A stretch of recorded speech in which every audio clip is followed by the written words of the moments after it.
I will read from the book Magic Words. Here I am.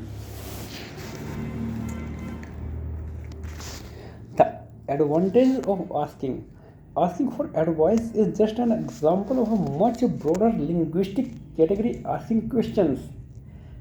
Whether at work or home, we are constantly asking and answering questions. Which solution do you like better? How much will it cost? Can you pick the kids up from practice?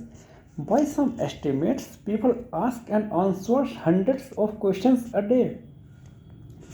Questions serve a variety of functions. Sure, they collect information or satisfy curiosity, but they also impact how the asker is perceived.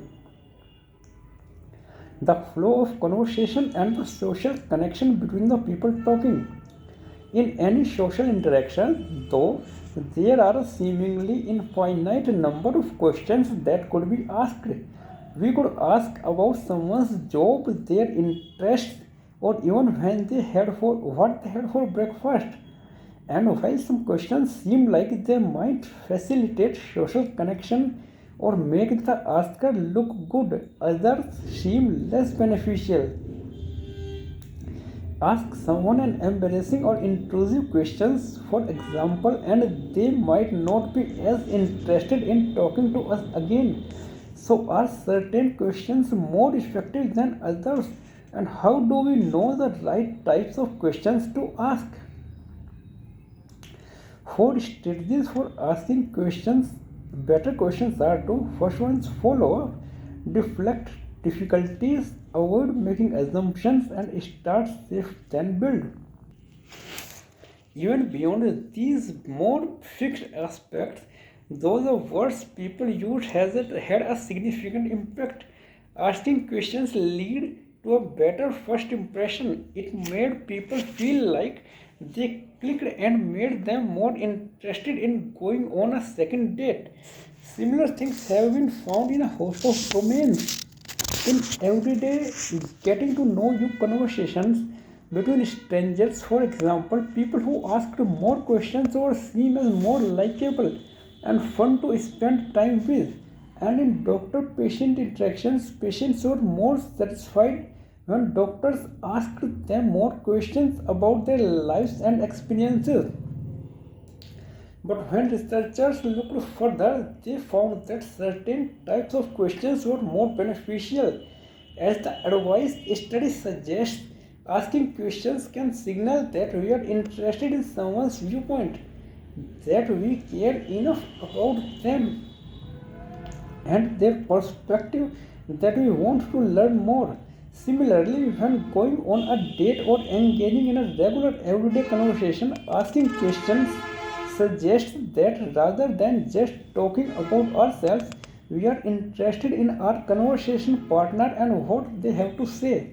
Consequently, how beneficial different questions are depends in part on the degree to which they signal caring and interest. Introductory questions like how are you are an automatic part of everyday discourse. As a result, it's hard to know whether someone is really interested or just being polite. So called minor questions, one that parrot back whatever comes in, have similar effects. When someone asks, what did you have for lunch? We often respond with something like a Reuben sandwich. How about you? Compared to just answering the question, a Reuben sandwich, asking a question back suggests some interest.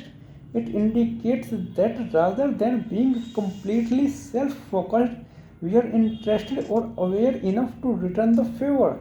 But because volleying back the same question requires little effort, it's less likely to have interpersonal benefits. Similar to asking an introductory question, it's not clear whether we are actually interested or just being courteous. Other types of questions can even be detrimental. If someone said, I am taking a week off to go to the mountains, a response like, what is your favorite movie is a non sequitur. It has little relationship to what the first person said and doesn't follow what was being discussed. Rather than indicating caring and interest, it suggests the exact opposite. Someone either is not listening or was bored or uninterested that they went ahead and switched the topic. Not surprisingly, this doesn't lead the asker to be perceived positively and can even be worse than not asking any question at all. Thank you. That's it for the day.